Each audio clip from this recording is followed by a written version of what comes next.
তিনটি রাজনৈতিক দলের পক্ষ থেকে শহীদ দিবস পালন করা হলো আজ।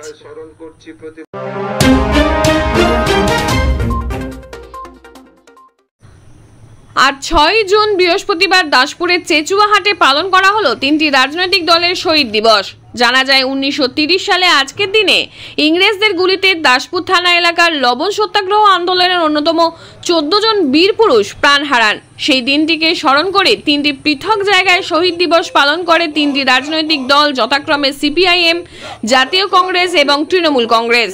প্রথমটি অনুষ্ঠিত হয় একেবারে কংসাবতী নদী কিনারায়, যেখানে সিপিআইএম এর পক্ষ থেকে মৃগেন্দ্রনাথ ভট্টাচার্যের শহীদ বেদিতে মাল্যদান করে তাৎক্ষণিক বক্তব্য রাখেন সিপিআইএম এর প্রাক্তন বিধায়ক সুনীল অধিকারী। ঠিক তার পাশেই জাতীয় কংগ্রেসের পক্ষ থেকে শহীদ স্মৃতি মঞ্চে দাসপুর এক জাতীয় কংগ্রেসের সম্পাদক অংশুমান মাঝিও শ্রদ্ধার্ঘ্য অর্পণ করেন।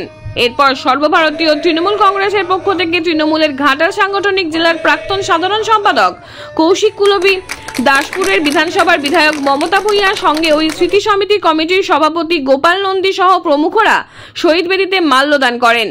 এই 6 জুন কেন দাসপুরের মাটিতে শহীদ দিবস পালন করা হয় তা নিয়ে তিনটি পৃথক দল থেকে বক্তব্য রাখেন অনেকেই। শ্রীকান্ত ভূঁইয়ার রিপোর্ট, আমি সৌমিনাথ দত্ত, স্থানীয় সংবাদ। আমাদের দেশের স্বাধীনতা সংগ্রামের আন্দোলন, ব্রিটিশের অত্যাচারের বিরুদ্ধে আমাদের দেশে যে সত্যাগ্রহ আন্দোলন শুরু হয়েছিল তার সঙ্গে যুক্ত হয়েছিল যে লবণ আইন আন্দোলন।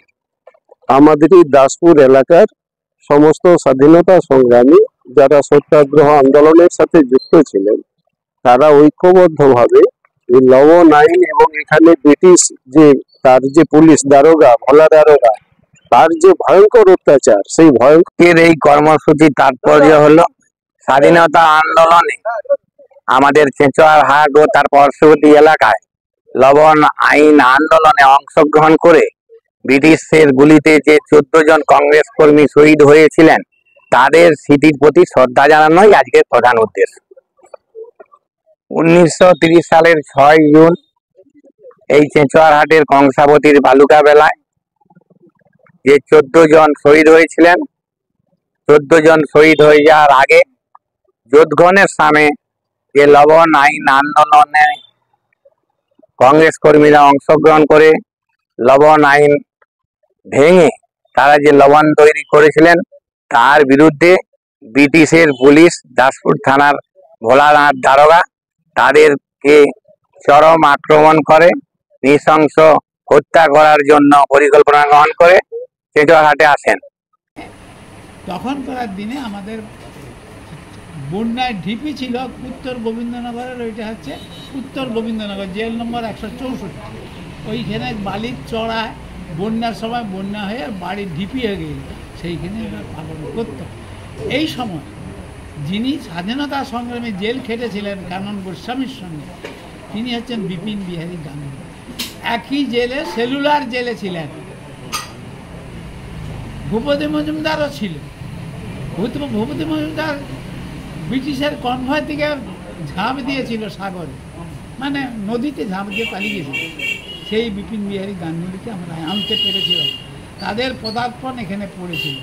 এখানে অনেকে লোক এসেছে।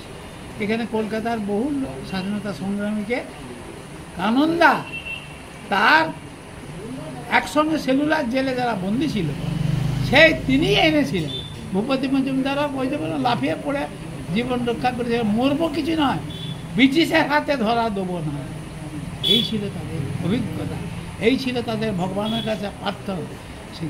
তারা আসেনি ইনকাম করতে, আসেনি, তারা এসেছিল দেশের মান বাঁচাতে, সম্মান বাঁচাতে। আজকে যে এখানে পিকেটিং হয়েছিল, ওই যে পিকেটিং পিটুনি কর, যে পিটুনি করটা ধার্য হয়েছিল সেটা হচ্ছে ব্রিটিশ গভর্নমেন্ট করেছিল। কেউ যখন সাক্ষী কোথাও পায়নি, ডমনার পুকুরের কাছে গোষ্ঠ ভূঁইয়ার বাড়ি